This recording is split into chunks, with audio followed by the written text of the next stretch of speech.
Olá pessoal, estamos iniciando nosso curso online sobre ecofisiologia e manejo da cultura da soja, parte 3, onde hoje nós vamos estar discutindo sobre toda a conjuntura, sobre o ambiente onde a cultura da soja é implementada. E já vamos iniciar também dentro do manejo com relação à parte dos nutrientes. Quais são os nutrientes mais importantes que a soja necessita? Então, primeiramente, a condição de clima. Vamos iniciar o clima. Qual que é o clima, Qual o zoneamento agroclimático que hoje existe a nível de Brasil? A gente pode ver aqui nos gráficos que o Brasil é dividido em algumas zonas edafoclimáticas mais favoráveis ao seu cultivo, onde se pode, então, definir cultivares, manejos, tudo aquilo que envolve a produção da cultura da soja. Nós temos desde do sul do Rio Grande do Sul até a condição mais no norte, Roraima, mais oeste, Rondônia, e isso faz com que cada micro-região possa, então, se tornar muito importante nessa produção. Quando a gente fala em termos de temperatura, existem algumas temperaturas que são melhores para o bom desenvolvimento da cultura da soja. Desde a questão da germinação, que o ideal da germinação é que a temperatura esteja acima de 18 graus Celsius no solo, acima de 15 já acontece germinação, mas o ideal é acima de 18 graus Celsius. Aí vocês têm aí uma tabela que vocês podem estar analisando melhor. A gente vai ver que a temperatura ideal para a cultura da soja vai ficar aí em torno de 20, 22 graus até no máximo 30 graus Celsius. Abaixo de 20 graus, então ela perde potencial de desenvolvimento, ela diminui a velocidade do seu desenvolvimento até a temperatura próxima a 10 graus. Que aí cessa todo o seu comportamento de desenvolvimento. Quando vai passando de 30 graus, até 35 tem ainda um bom desenvolvimento, mas a partir de 35 graus também diminui o seu desenvolvimento, e quando bate 42 graus no ambiente, a planta para, vira a folha e já produz hormônios que retardam então o seu desenvolvimento, hormônios que são inibidores de crescimento, tipo etileno, ácido abscísico, e isso faz um prejuízo muito grande para a planta, que vai antecipar a sua morte e com certeza diminuir o enchimento de grãos também. Então, se nós olharmos qual seria a temperatura ideal, esses 22 a 30 graus, exagerando 18 e exagerando para cima 35 graus. Essa seria a temperatura ideal para a soja, para esse bom desenvolvimento dela. Outro fator importante no desenvolvimento da cultura da soja é o fotoperíodo.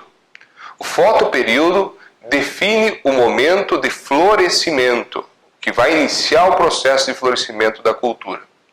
Apesar de muitos acharem que o fotoperíodo não tem mais nada a ver com a soja, mas hoje a gente sabe que o fotoperíodo, o número de horas-luz, tem um número de horas-luz certo para que aconteça o florescimento. Maior número de horas-luz em materiais mais precoces e menor número de horas-luz para materiais mais tardios. Então, por isso, a época de semeadura que nós vamos realizar é fundamental para que nós tenhamos um bom desenvolvimento. Conhecendo o fotoperíodo, nós vamos conseguir, então, fazer com que aquele objetivo que nós temos lá atrás, que já viu em outros módulos, que é o objetivo principal de maior formação de axilas possível na fase vegetativa, tem muito a ver com esse fator que é o fotoperíodo. Se a gente faz uma semeadura muito próxima a esse fotoperíodo, que dá tempo para a planta sair da fase juvenil para a fase adulta, o crescimento é pequeno. Então, por isso a gente quer um período maior de tempo entre a semeadura e o início do florescimento, para que haja esse desenvolvimento e formação dessa planta como um todo. Outro ponto importante com a condição de clima é a exigência hídrica que a planta de soja tem. que varia de 2 milímetros por dia até em torno de 7 milímetros por dia. Esse 7 vai ser entre o florescimento e a formação de grãos, que é o período que maior necessita água por parte da planta. Esse é um fator importante também sobre o ponto de vista de que, quando nós temos irrigação, você não pode ter somente essa capacidade de irrigar que a planta necessita, 7, 8 milímetros. Aí precisa uma quantidade maior devido à evapotranspiração. Em épocas que eu tenho uma temperatura mais alta, que vai ter uma evapotranspiração do solo e da própria planta, nós estamos falando alguma coisa em torno de 13 a 15 milímetros dia de necessidade. Se eu tenho uma temperatura mais amena, 10, 11, 12 milímetros seriam suficientes. Então, água fundamental para a cultura da soja, desenvolver raiz, fortalecimento da parte aérea e todo o desenvolvimento que a planta tem. Inclusive, nesse fator, que é a fixação biológica de nitrogênio. Podem ver que, quando a planta tem dificuldade de água no solo, antes dela perder a água, ela para com a fixação biológica de nitrogênio. Ela fecha a torneira de dar essa água para o rizóbio. E ela utiliza essa água para ela. Então, a fixação biológica em períodos secos fica muito comprometida, muito antes até mesmo da perda de desenvolvimento da cultura da soja. Tá? Então, esses fatores todos ligados, água, clima, temperatura, fotoperíodo, isso tem uma diferença muito grande para que nós tenhamos um potencial mais alto. Quando nós falamos sistema de produção, eu não vou entrar em detalhes aqui, até porque a gente tem falado específico sobre isso, mas o sistema de produção é fundamental para a soja. É importante a rotação de culturas, é importante todo o sistema que está sendo envolvido, depende do lugar que existe a produção. Se nós estamos falando no Cerrado, na região sul, hoje a soja tem entrado em diferentes regiões brasileiras que têm condições de desenvolver uma agricultura comercial e principalmente sustentável sob o ponto de vista econômico, ambiental, social. Então nós temos soja desde o Rio Grande do Sul realmente até a Roraima, com potenciais de produtividade, potenciais de rentabilidade, mas que depende de um grande manejo. Essa rotação de culturas que eu comentei, qual é a cultura que eu posso estar colocando antes ou depois, se é uma cobertura, uma cultura econômica. Não podemos ficar somente na soja sobre soja. Outro fator que eu vou passar muito rápido para vocês aqui é com relação ao solo. Já que nós falamos sobre o solo lá na correção de solo, eu não vou discutir novamente aqui com vocês. Se vocês querem ver um pouquinho melhor, voltem lá para o primeiro curso do ano sobre correção no solo, como é importante a questão do pH, como é importante a correção a nível de calcário, o uso de gesso, a importância do pH na cultura da soja.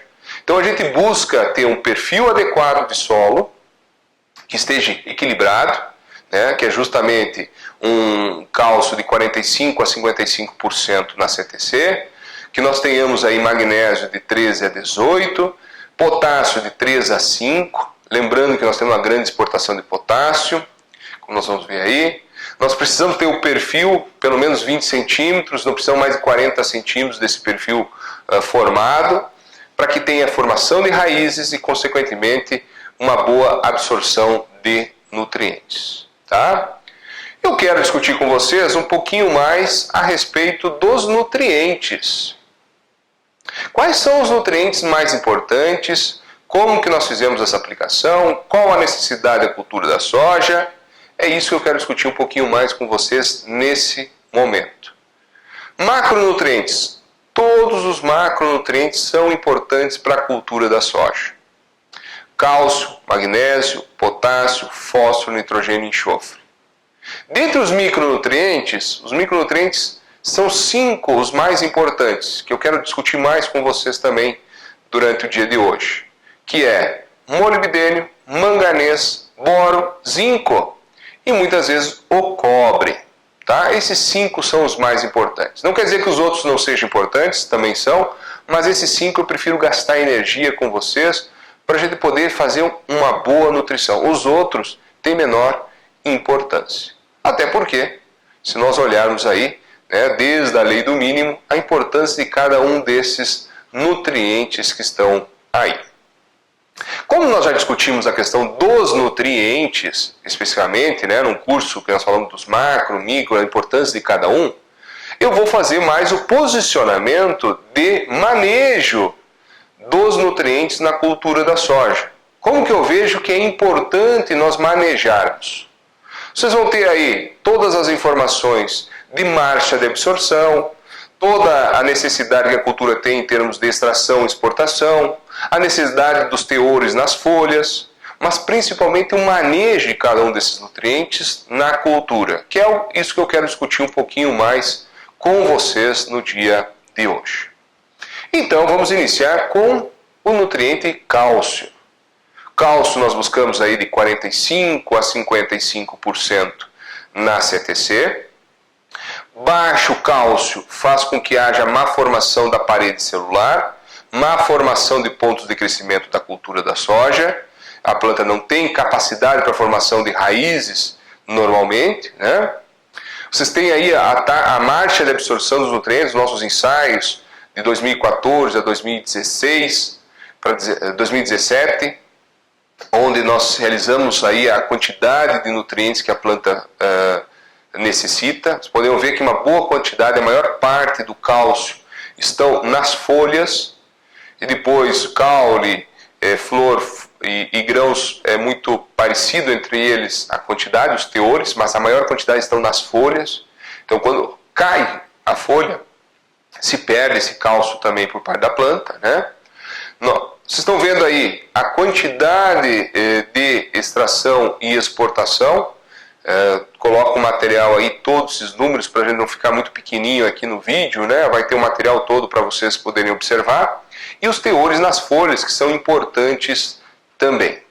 Então o que eu quero salientar com vocês é qual é o manejo ideal para o cálcio na soja. Primeiro, mais importante, correção do solo. Trazer o cálcio então para 45% da CTC, eliminar alumínio através de carbonato de cálcio, óxido de cálcio, pode ser silicato de cálcio também que entra nessa história, mas o cálcio precisamos estar elevando. Se eu não tenho o solo corrigido, se eu tenho uma área arrendada que eu não quero fazer essa correção, eu posso estar trabalhando com essas fontes, carbonatos, silicatos, óxido de cálcio, junto com os fertilizantes de base, ou optar por uma base, um adubo que tenha cálcio, como é o caso do super simples, o super triplo, que vão fornecer cálcio para a planta. Mas o mais importante na correção é que tenha a utilização dessas outras ferramentas. E a última ferramenta que nós temos de paliativo, se o solo não estiver corrigido, se nós não colocarmos na adubação, é a aplicação de cálcio via foliar. Vamos lembrar que o cálcio não é absorvido por parte das folhas. Então, quando eu aplico via foliar, tem que ser lavado pelas chuvas, cair no solo para aí ser absorvido por parte das raízes. Sem isso, a gente não tem, então, a absorção de cálcio. Então, cálcio é o elemento número 1 da nossa aplicação. Tá? Vocês têm aí no material alguns exemplos de trabalhos que a gente já realizou com cálcio para ver a importância que o cálcio tem na soja. Tanto é que eu tenho colocado, em termos de correção, sempre procurando trabalhar o cálcio alto para nós termos uma melhor formação dessa planta. Então a minha prioridade é correção de solo. Segundo nutriente, magnésio, que buscamos aí de 13% a 18% na CTC. Magnésio diretamente ligado à clorofila, a formação da clorofila. Portanto, se não tem formação de clorofila por parte da planta, não tem fotossíntese, não tem formação da planta como um todo. Cuidado com o exagero de magnésio no solo. Se eu tenho acima de 18% da CTC, a planta absorve demais magnésio e deixa de absorver cálcio, potássio. Então não adianta a gente fazer a aplicação foliar de magnésio em áreas que tem mais do que 18%. Podemos ver aí nos gráficos de marcha de absorção, uma boa quantidade de magnésio nas folhas e no caule, e aí uma certa quantidade de exportação. Então, os níveis aí de de extração, exportação do magnésio, não são grandes níveis, são muito parecidos com o do cálcio, né? Nós estamos falando aí alguma coisa em torno de 18, 20 quilos por tonelada. Então é uma quantidade expressiva importante para as plantas. Portanto, para a gente manejar o magnésio, áreas que têm excesso de magnésio é zero de magnésio na cultura. Aonde que nós necessitamos fazer uma boa adubação de magnésio na soja? Quando nós temos abaixo de 13% de magnésio na CTC. Aí se tornam importantes essas aplicações. E aí vamos ver a fonte, seja calcário dolomítico, para fazer correção, ou produtos à base de óxido, sulfatos de magnésio, óxido de magnésio, para colocar no solo e disponibilizar uma maior quantidade. Nós temos algumas ferramentas, como é o caso dos termofosfato magnesiano, multifosfato magnesiano, que também são fontes de magnésio que poderiam entrar dentro dessa adubação. O terceiro nutriente é o potássio, que a gente busca no solo ter de 3 a 5%, que está diretamente ligado aí à transformação de substâncias, né? Formação de aminoácidos, proteínas, etc. Portanto, quando nós temos aí deficiência, as folhas demonstram claramente essa situação. A presença do potássio está nas folhas, no caule, tem uma grande exportação. Então aqui que eu tenho chamado a atenção com relação ao potássio, que 20 quilos de K são exportados por tonelada de grão. Ou seja, o equivalente, né, correspondente a 40 quilos de cloreto de potássio aproximadamente, para cada tonelada de soja é exportada com esses grãos. Então se eu produzo 5 toneladas por hectare, são 200 quilos de cloreto de potássio que estão indo junto com esses grãos. Se eu não faço essa adubação, eu perco o potencial produtivo nos próximos anos. Vai chegar um momento que eu tenho uma baixa quantidade. Então aqui está a importância de nós fazermos uma boa correção de potássio nesse solo, a importância de nós fazermos uma boa adubação desse potássio na cultura da soja. Correção do solo para puxar pelo menos para 3% CTC, o cálculo que vocês têm aí é puxando para 4% CTC, para a gente ter uma margem e daqui a pouco utilizar se for necessário. Vocês têm aí os dados da quantidade de potássio a ser aplicada por tonelada. Então, se eu tenho uma baixa quantidade de potássio na CTC, eu tenho que colocar uma quantidade maior, que é em torno de 30 kg de K2O por tonelada. Se eu já tenho potássio alto, mais próximo a 5%, eu posso colocar só 15 kg de K2O por tonelada de grão que eu quero produzir. E eu posso utilizar de alguns paliativos, principalmente a aplicação de potássio via foliar, lá no R4, para complementar o uso do potássio. Quando eu tenho deficiência no solo, baixa adubação, para melhorar o enchimento de grãos. Nessas condições, quando eu tenho baixo potássio no solo e quando eu tenho baixa adubação. Então, nesses casos, eu posso usar um hidróxido de potássio, um nitrato de potássio, um sulfato de potássio, via foliar, que eu vou ter, então, bons resultados com essa aplicação foliar. Próximo nutriente, fósforo, altamente importante na planta. A gente tem procurado aí colocar uma boa quantidade de fósforo, e no solo, quanto mais a gente tem fósforo, principalmente em profundidade, melhor é a produtividade. Como a gente vê nesse gráfico, né, que demonstra claramente que não adianta a gente ter fósforo alto na superfície. Nós temos que ter fósforo alto em profundidade, porque aonde tiver fósforo, a raiz da soja vai se aprofundar. E a gente vê nesse gráfico de margem de absorção a quantidade de fósforo que é exportada com os grãos. A quantidade que estão nas folhas, que migram para o caule, e do caule então vão para os grãos. E aí a exportação muito alta. Nós temos que fazer essa reposição. Essa reposição não é muito grande.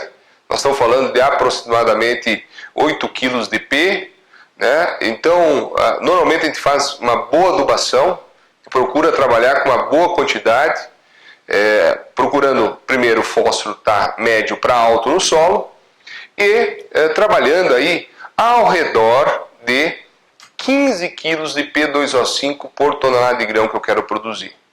Se eu tenho um solo fraco, eu tenho que estar trabalhando com 30 kg de P2O5 para cada ponto de miligramas por decímetro cúbico que eu quero aumentar nesse solo. Tá? Então são esses dois pontos que a gente tem trabalhado, esses 30 quilos que eu falei, a gente divide em 5 safras, para poder ter uma boa utilização. E lembrar que aonde tem raiz, tem fósforo, ou melhor, onde tem fósforo, tem formação de raiz. Então a importância de ter uma boa quantidade de fósforo nesse solo. Com relação ao enxofre, nós temos buscado aí 15 miligramas por decímetro cúbico do solo, na camada, no perfil todo, portanto a gente monitora aqui em cima, porque a tendência de lixiviar muito o enxofre. Então esse enxofre é altamente importante para a formação de aminoácidos, proteínas, enzimas também. Está primeiro nas folhas, depois vai para o caule, depois vai para o grão. Tem uma grande exportação, né? A gente considera em torno aí de 10 a 15 quilos de enxofre por tonelada em termos de exportação. Por isso a gente eleva esses níveis no solo, seja com enxofre alimentar, seja com gesso, e depois nós fizemos então a adubação de suplementação. Se no solo eu não fiz correção, eu tenho abaixo de 15 miligramas, eu tenho trabalhado com 10 quilos de enxofre por tonelada de grão a ser produzido na adubação.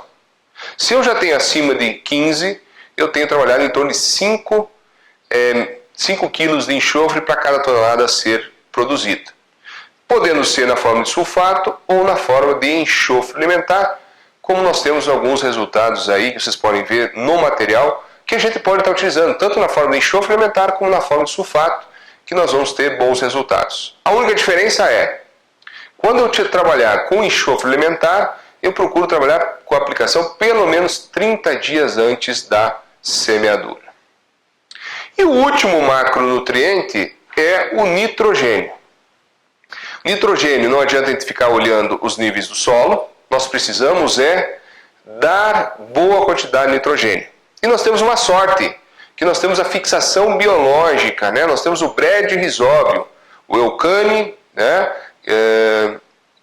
Que é hoje um novo bradyrhizóbio, não podemos dizer novo, mas é um bradyrhizóbio que hoje está sendo muito utilizado, que tem uma fixação maior, né?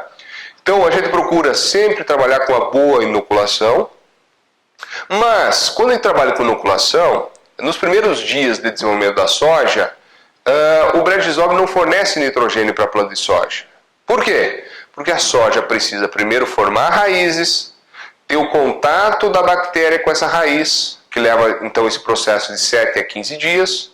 Depois, esse bradyrhizóbio formar o nódulo, que leva mais 7 a 15 dias. Portanto, a partir do momento que a soja vai receber nitrogênio do bradyrhizóbio, é cerca de 15 a 25 dias depois da semeadura. E nessa fase inicial de 15 a 25 dias, se nós tivermos uma gramínea presente nessa área, que tem uma relação CN alta, nós devemos estar colocando nitrogênio na base para fornecer para essa cultura. Nós podemos ver aí, olha como é importante a quantidade de nitrogênio que estão nas folhas, que das folhas migram um pouco para o caule, que tem um armazenamento nesse caule de nitrogênio, e depois a grande quantidade que vai para os grãos, em termos de exportação. Nós estamos vendo a necessidade aí de em torno de 80 quilos de nitrogênio por tonelada de grão a ser produzido. Em torno de 60 a 65 quilos de nitrogênio vão junto com os grãos. Então é uma grande quantidade a ser trabalhada. Então por isso que no caso do nitrogênio nós temos feito o seguinte: tratamento de semente com 2 doses de inoculante, com bradyrhizóbio, ou 5 a 6 doses do bradyrhizóbio no suco de semeadura. Importante aí, em torno de 5 kg de nitrogênio por tonelada de palha presente no caso de plantar soja depois de uma gramínea. Se eu plantar soja depois de uma brássica ou leguminosa, é 0 de nitrogênio na base. 0 de nitrogênio na fase vegetativa, porque se eu aplico nitrogênio na soja, principalmente via foliar, eu aumento o entrenó e eu não quero o vigor que vice muito essa planta. E a gente tem trabalhado com 20 a 30 kg de nitrogênio no enchimento de grão, quando nós temos uma soja de alto potencial de produtividade. E aí a gente tem visto que tem valido a pena fazer essas aplicações, como vocês podem ver em alguns trabalhos que estão aí no material, vocês podem estudar um pouquinho melhor. Bom, esses foram os macronutrientes. Eu quero falar um pouquinho com vocês sobre os micronutrientes, tá? Então eu vou falar especificamente dos 5 que eu comentei antes, tá? Começando com o molibdênio.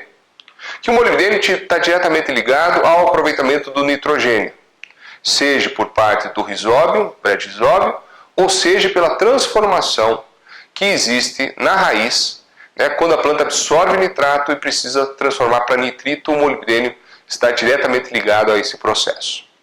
Vocês têm os gráficos de marcha de absorção do molibdênio por parte da planta de soja, da necessidade que a planta tem desse nitrogênio. Aí nos gráficos a gente vê que uma boa parte fica nas folhas, a parte no caule, tem uma parte que vai junto com os grãos, né? A quantidade pode ver que é pequena em termos de extração e exportação. E aí com relação à adubação, o que a gente faz? A gente trabalha de 8 a 10 gramas de molibdênio por tonelada de grão a ser produzido. Quando fazer a aplicação?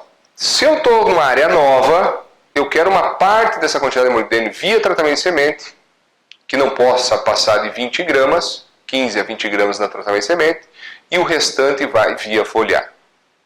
Áreas velhas que já receberam mais de 2 anos de molibdênio na cultura da soja, a gente não precisa ter receio de fazer a aplicação via foliar, 100% via foliar. Quando? Na fase vegetativa, entre V2 e V4, metade da dose, e metade da dose depois de uma nova aplicação, no máximo até R1. Não pode passar de R1 essa aplicação para que tenha boa disponibilidade de molibdênio e que o nitrogênio possa ser muito bem aproveitado. Segundo nutriente, manganês. Nós buscamos pelo menos 5 miligramas por decímetro cúbico de manganês no solo para dizer que está bom. Mas nós temos um outro fator com relação ao manganês, que é o fator glifosato. O que o glifosato faz na soja? A planta absorve o glifosato, quebra esse glifosato, e essa quebra joga através das raízes, exuda substâncias no solo que possam então diminuir aqueles micro-organismos que fazem o manganês se transformar para mais 2 e aumentar os micro-organismos que transformam para mais 4. Com isso, quando se transforma para mais 4, esse manganês fica indisponível para absorção durante um período aí de 12 a 15 dias. Então, com isso, a gente precisa fazer um suporte de manganês para essa planta para a necessidade que ela tem de desenvolvimento. Qual a principal função do manganês? A gente pode ver aqui no gráfico, que é a passagem de ureídio para ureia na folha. Como o rizóbio fornece nitrogênio na forma de amônio, esse amônio sobe através dos ureídeos, que é a junção desses nitrogênios para a planta gastar menos energia. E lá na folha, esses ureídeos não servem mais para nada, precisam se transformar em ureia, ureia amônio, ou amônio aminoácido, e assim o processo continua. A partir do momento que não tem manganês para fazer esse processo, existe um acúmulo de ureídio na folha, acúmulo de ureídio na raiz, e quando existe um acúmulo de ureídio, a planta para de fornecer então aminoácidos, para de fornecer água, alimento para o rizóbio, e se esse processo demorar mais de 7 dias, esse rizóbio vem a morrer. Então por isso que nós devemos aplicar manganês na cultura da soja, para não faltar e não dificultar o fornecimento de nitrogênio por parte da planta. Podemos ver aí nos gráficos de marcha de absorção a quantidade de manganês presente nas folhas, é onde ela se encontra, né? A extração e a exportação que existe, né, é alta a extração de manganês por parte da soja, pelos nossos dados de marcha de absorção. Nós podemos ver em torno de 300 gramas por tonelada, 300 e poucas gramas por tonelada. É a grande quantidade de manganês que existe, né? Então, por isso que se nós temos acima de 5 miligramas por decímetro cúbico no solo, eu não preciso fazer adubação de manganês, a menos que eu tenha que utilizar glifosato. Se eu utilizo o glifosato, então, junto com esse glifosato, eu trabalho manganês, de preferência uma fonte quilatizada, que vai ter menos risco. Posso usar até sal, mas eu posso ter incompatibilidades. Então, cuidar um pouco com a fonte, como está aí na tabela. Tá? Lembrar que esse manganês quilatizado tem uma melhor absorção por parte da planta, melhor funcionamento, tem um ganho muito grande quando ele está quilatizado. Terceiro micronutriente mais importante na soja. Não diria mais importante, talvez o mais importante. Não é o terceiro não, o terceiro que nós estamos falando agora. Mas eu acredito que seja o número 1. Boro. O boro está diretamente ligado a todos os pontos de crescimento. Seja nas pontas de raízes, pontas das axilas, né? Seja as pontas do meristema apical. Por isso que eu tenho buscado acima de 1 mg por decímetro cúbico. E a falta desse boro faz com que haja má formação de flores, vagens, baixo crescimento, baixa formação de raízes. Quando nós vemos a marcha de absorção, a gente vê que uma boa quantidade estão nas folhas, uma boa quantidade tem de exportação, nós temos aí em torno de 70 gramas por tonelada de necessidade, então a alta quantidade de boro, que a gente tem suprido da seguinte forma. Se tiver acima de 1 mg por decímetro cúbico no solo, eu não faço adubação de boro nenhuma. Tenho abaixo de 1, tenho feito adubação. De 3 formas. Ou via correção do solo, através de ulexita, trabalhando preferencialmente de 70 a 100 kg por hectare. Essa quantidade eu tenho colocado justamente para mim, durante um período de 1 a 2 anos, elevar para 2 ou 3 miligramas no solo, e depois esse período vai diminuindo, e quando baixa de 1 miligrama eu refaço essa aplicação. Nós já temos áreas aí de 6, 7, 8 anos sem ter que reaplicar, fazendo uma aplicação só. Segunda forma que nós temos de aplicar boro, via octaborato de sódio, antes da semeadura, colocando no solo, que ele vai estar liberando durante o ciclo da cultura. E se nós trabalhamos com a matéria-prima ácido bórico, o ácido bórico nós vamos fazer a aplicação via foliar.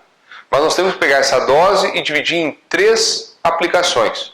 Porque o ácido bórico ele é imóvel. Ele é absorvido via folha, mas não é translocado da folha velha para a folha nova. Hoje está vindo produtos que criam essa capacidade de translocação, que são os glicóis, que têm a capacidade de pegar esse boro e translocar na planta. Então, quando eu tenho monoetanolamina, sorbitol, manitol, entre outros, eu posso fazer, ao invés de 3 aplicações, 2. Uma em V2, V4 e a outra em R1. Se eu tiver que fazer uma terceira, no caso do ácido bórico comum, eu faço uma terceira em R4 e supro toda a necessidade que a planta tem.